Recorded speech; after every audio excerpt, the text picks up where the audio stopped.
madaxweynaha jamhuuriyadda federaalka Soomaaliya Maxamed Cabdullaahi Farmaajo iyo wafdi uu hogaaminayo ayaa gaaray magaalada Asmara ee caasimadda Eritrea. madaxweynaha iyo wafdigiisa waxaa garoonka Asmara ku soo dhaweeyay madaxweynaha Eritrea SS Afwerki iyo mas'uuliyiin kale. wadooyinka Asmara ayaa lagu xiray calanka Soomaaliya. booqashada madaxweynaha iyo wafdigiisa darteed madaxweyne Farmaajo ayaa 3 maalmood oo maanta ka bilaabanaysa joogi doona magaalada Asmara.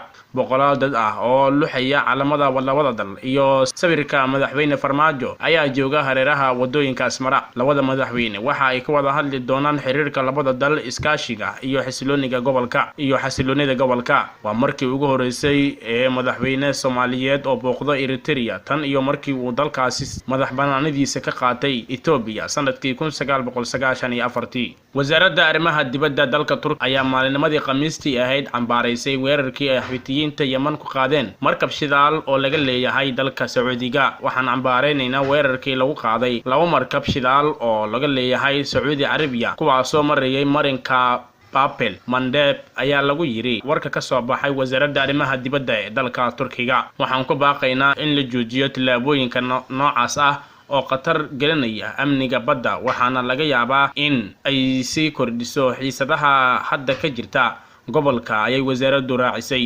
Arbacadii ayay ahayd markii ay jabhadda Xuutiyiinta ee ka dagaalanta dalka Yemen taageerada ka haysata Iiraan ay weerar gantaalo ah ku qaaday 2 markab oo siday shidaal laga lahaa dalka Sacuudiga, iyadoo uu dhaawac yar ka soo gaaray mid ka mid ah maraakiibtaasi oo lagu magacaabo Damaam. Ra'iisul Wasaaraha Xukuumadda Federaalka Soomaaliya Mudane Xasan Cali Kheyre oo maanta ka qayb galay barnaamijka bandhigga baahida ciyaaraha dalka ayaa khudbad u jeediyay kumanaan ruux oo isugu soo baxay garoonka Wish degmada Cabdilcasiis ee gobolka Banaadir. waxa uu uga hadlay horumarinta waxbarashada iyo ciyaaraha dalka. Ra'iisul Wasaaraha Xukuumadda Federaalka Soomaaliya ayaa sheegay in ay aqoon-yahanadii iyo dhammaan mas'uuliyiintii isku howlay horumarinta waxbarashada dalka xilliyadii ay adkayd in lagu dhiirado fulinta barnaamijyo bulshada lagu horumarinayo. in dawladda uu aqoonsan yahay ayna ku leeyihiin sharaf iyo abaal, hase yeeshee weli loo baahan yahay in la tayeeyo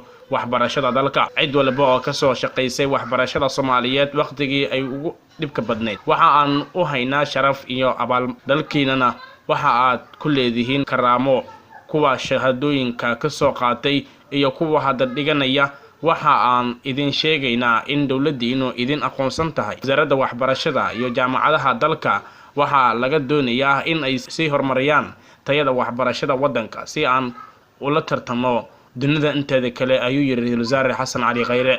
Ra'iisul Wasaare Xasan Cali Kheyre ayaa adkeeyay doorka ciyaaraha ay ku leeyihiin horumarka dalka iyo soo celinta kalsoonida dhalinyarada, isaga oo sheegay in xukuumaddu ay bahda ciyaaraha dalka siinayso xushmada ay mudan yihiin. wasiirka arrimaha dibadda iyo iskaashiga caalamiga Mudane Axmed Ciise Cawad ayaa xafiiskiisa ku qaabilay Mudane Xasan bin Xamsa Asad Hashim, safiirka dowladda Qatar u qaabilsan Jamhuuriyadda Federaalka Soomaaliya.